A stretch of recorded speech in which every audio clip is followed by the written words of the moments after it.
அனைவருக்கும் வணக்கம். நம்ம இறையன்பு ஐயா அவருடைய தோன்றியது என் சிந்தைக்கே அப்படிங்கிற அந்த இதில் இந்த அவர் பார்த்தது, ரசித்தது, படித்தது, சந்தித்தது, சிந்தித்தது அப்படின்னு சொல்லி நிறைய எழுதியிருக்காரு. அதில் மிக முக்கியமான ஒன்று பார்த்த குறும்படங்கள். அந்த குறும்படங்கள் ஒவ்வொன்றும் மிக சிறப்பாக இருக்குது.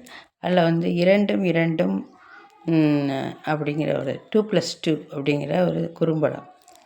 அதாவது ஒரு பள்ளிக்கூடம். அதில் பார்த்திங்கன்னா மாணவர்கள்லாம் உட்காந்துருக்காங்க. திடீர்னு ஒரு அறிவிப்பு வருது. இன்று முதல் எல்லாமே புதிய கோட்பாடு, புதிய முறை, புதியது எல்லாமே புகுத்தப்படும் அப்படின்னு சொல்லி ஒளிபெருக்கியில் சொல்கிறாங்க. எல்லாமே புதியதாக இருக்கும், எல்லாமே புதிய கோட்பாடுகள் புரியுது அப்படின்னு சொன்னோன்னே மாணவர்கள்லாம் என்னன்னு அப்படின்னு நினச்சிட்டு ஆசிரியர் உள்ளே வராரு. உள்ளே கணக்கு கணித பாடம் நடத்துகிறாரு.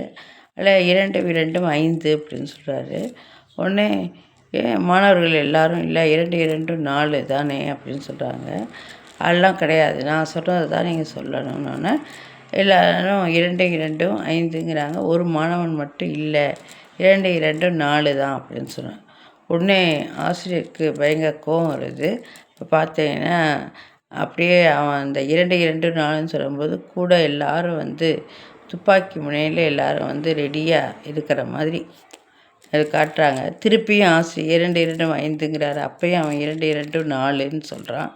உடனே அந்த கரும்பலகையில் அப்படியே காட்டுறாங்க, ரத்தமாக இருக்கிற மாதிரி காட்டுறாங்க. உடனே ஆசிரியர் திருப்பி பாடம் நடத்துகிறாரு. அடுத்த நாளும் அதே மாதிரி 2 2 5ன்னு சொல்லும்போது ஒரு மாணவன் இல்லை 2 2 4ன்னு சொல்கிறான். கரும்பலகையில் எழுத சொல்கிறாங்க, அவன் 2 2 4ன்னு எழுதுகிறான்.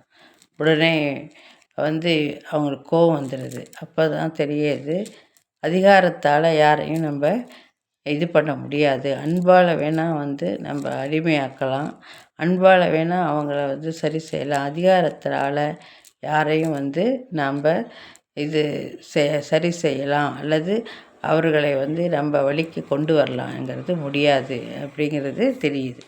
அப்படிப்பட்ட அந்த குறும்படத்துக்கு பேர் 2 கூட்டல் 2 2+2 அப்படிங்கிற அந்த திரைப்படம்.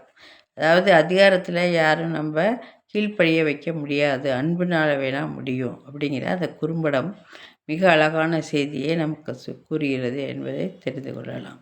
நன்றி.